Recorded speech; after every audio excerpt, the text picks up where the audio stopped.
नमस्कार. जयम विशेष मध्ये मी तेजल नागरे तुम्हा सर्वांचं स्वागत करते. राजधानी दिल्लीमध्ये ईडीने मोठी कारवाई केली. आर्थिक गैरव्यवहार प्रकरणामध्ये ईडीने दिल्लीचे मुख्यमंत्री अरविंद केजरीवाल यांचे स्वीय सचिव बिभव कुमार यांच्या घरावर छापेमारी केली. मंगळवारी पहाटेपासूनच ईडीची छापेमारी सुरू झालेली आहे. दरम्यान या आधी केजरीवाल यांना स्वतःला 5 वेळा ईडीने समन्स धाडलं होतं. बिहार आणि झारखंडमध्ये कारवाई झाली आणि बिहार आणि झारखंडमध्ये झालेल्या कारवाईनंतर आता दिल्लीचा नंबर आहे असं अनेकदा म्हणण्यात येतं आहे. राजकीय वर्तुळात हीच चर्चा रंगलेली आहे. दिल्लीचे मुख्यमंत्री अरविंद केजरीवाल यांना ईडीने 5 वेळा समन्स बजावलं, मात्र 5ही वेळेस त्यांनी ईडी चौकशीला दांडी मारली. आता केजरीवाल यांच्या विरोधात ईडीने न्यायालयात धाव घेतली आहे. केजरीवाल यांनी ईडीचे समन्स 5 वेळा धुडकावलं आणि आता केजरीवाल यांच्या निकटवर्तीयांवर सुद्धा ईडीने धाड टाकलेली आहे. यात काय घडलेलं आहे आणि भविष्यात काय घडण्याची शक्यता आहे पाहूयात आजच्या जयम विशेषमध्ये. तर दिल्लीमध्ये ईडीने मोठी कारवाई केली. मंगळवारी आर्थिक गैरव्यवहार प्रकरणात दिल्लीचे मुख्यमंत्री अरविंद केजरीवाल यांचे स्वीय सचिव बिभव कुमार यांच्या घरावर छापेमारी करण्यात आली. मंगळवारी पहाटेपासूनच ईडीने कारवाईला सुरुवात केली. आम आदमी पक्षाच्या काही नेत्यांच्या घरावर देखील ईडीकडून छापेमारी करण्यात आलेली आहे आणि या कारवाई संदर्भात आपकडून माहिती देण्यात येते. मंगळवारी सकाळी काही नेत्यांच्या घरावर ईडीने छापा मारला आणि आपचे राज्यसभा खासदार एनडी गुप्ता यांच्या घरी देखील ईडीने छापेमारी केलेली आहे. ईडीच्या जवळपास 10 पथकांकडून दिल्लीमध्ये शोध मोहीम राबवण्यात आली आणि यामध्ये केजरीवाल यांचे स्वीय सचिव बिभव कुमार तसेच जल बोर्डाचे माजी सदस्य शलभ कुमार यांच्यासह आम आदमी पार्टीशी संबंधित काही नेत्यांच्या घरांवर ईडी करून सकाळपासूनच छापेमारी सुरू झाली आहे.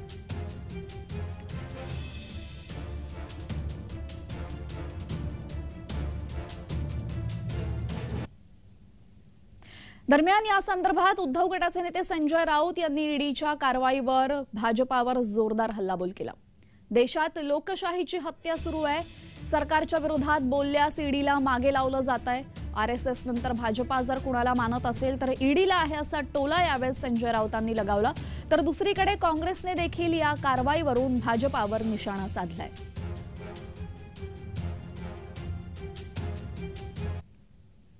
दिल्ली मद्य घोटाळ्याशी संबंधित ईडीने आतापर्यंत दिल्लीचे मुख्यमंत्री अरविंद केजरीवाल यांना 5 वेळा समन्स बजावलं.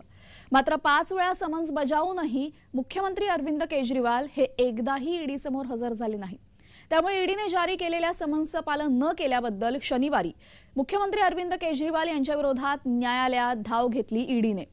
दुसरीकडे गुन्हे शाखेने सुद्धा अरविंद केजरीवाल यांच्या भोवती आपली पकड आता घट्ट केलेली आहे. केजरीवाल यांनी 5 वेळा वेगवेगळी कारणं पुढे करत समन्स धुडकावलेला आहेत. पाहुयात त्यांना केव्हा केव्हा समन्स आलं आणि त्यांच्या अनुपस्थितीची कारणं तेव्हा काय होती.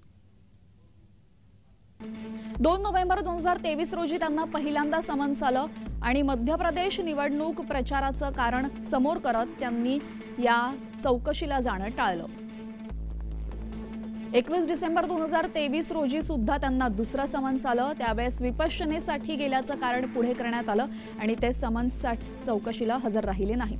तिसरं समन्स आलं 3 जानेवारी 2024 रोजी. त्यावेळेस बेकायदेशीररित्या समन्स पाठवल्याचा आरोप करत केजरीवाल यांनी दांडी मारली.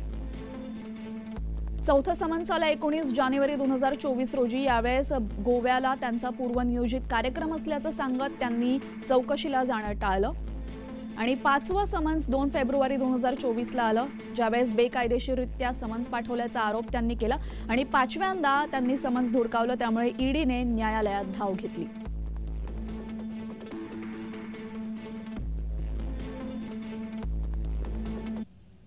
तर ईडी न्यायालयात गेल्यानंतर आता अरविंद केजरीवाल यांनी मोठा गौप्यस्फोट केला. भाजपाने पक्षात येण्याची ऑफर दिल्याचं केजरीवाल यांनी म्हटलेलं आहे आणि भाजपाचं मोठं षडयंत्र आहे. भाजपाची ऑफर असल्याचा दावा केजरीवाल यांनी केला. पाहूयात. जो मर्जी षड्यंत्र कर ले हमारे खिलाफ, कुछ नहीं होने वाला और मैं भी डटा हुआ हूं इनके खिलाफ. मैं भी नहीं झुकने वाला. ये कहते हैं बीजेपी में आ जाओ हम छोड़ देंगे. मैंने कहा बिल्कुल नहीं आऊंगा बीजेपी में, कतई नहीं आऊंगा बीजेपी में. क्यों आ जाए बीजेपी में? नहीं आते बीजेपी में. बीजेपी में चले जाओ तो सारे खून माफ सब. हमने कौन सा गलत काम किया? स्कूल ही तो बनवा रहे हैं, अस्पताल ही तो बनवा रहे हैं, सड़कें ही तो बनवा रहे हैं, पानी का ही तो इंतजाम कर रहे हैं, सीवर ही तो ठीक करा रहे हैं. कौन सा गलत काम किया? दरम्यान ज्या प्रकरणात केजरीवाल यांच्यावर आरोप होत आहे तो दिल्लीतील मद्य घोटाळा काय आहे जाणून घेऊयात. दिल्लीमध्ये नवे मद्य धोरण 2020 मध्ये तयार झालं. नवे धोरण 2021 मध्ये लागू झालं. दिल्लीत 32 झोनमध्ये विभागणी करण्यात आली. प्रत्येक झोनमध्ये जास्तीत जास्त 27 मद्याची दुकाने उघडण्यात येणार होती. नव्या मद्य धोरणानुसार दिल्लीतील मद्याची सर्व दुकाने खासगी करण्यात आली. सरकार मद्य विक्रीतून बाहेर पडणार हे यातून सूचित करण्यात आलं. प्रत्येक महापालिकेच्या प्रभागात 2 ते 3 मद्य विक्रेते असतील असं ठरवण्यात आलं. दारूचा काळा बाजार संपवून सरकारचा महसूल वाढवणं असं या धोरणाचं उद्दिष्ट आहे. पण यासोबतच सरकारने परवानाधारकांसाठी नवे नियम तयार केले. अनेक विक्रेत्यांनी सवलतीच्या दरात मद्य विक्री केल्यामुळे अनेक ठिकाणी मोठी गर्दी झाली. विरोधकांच्या आक्षेपानंतर उत्पादन शुल्क विभागाकडून सवलतीच्या दरात मद्य विक्रीचा निर्णय मागे घेण्यात आला. नवे धोरण अंमलात आणल्यानंतर सरकारच्या महसुलात 27% वाढ झाली होती, ज्यामुळे सरकारच्या तिजोरीत 8,900 कोटी रुपये जमा झाले.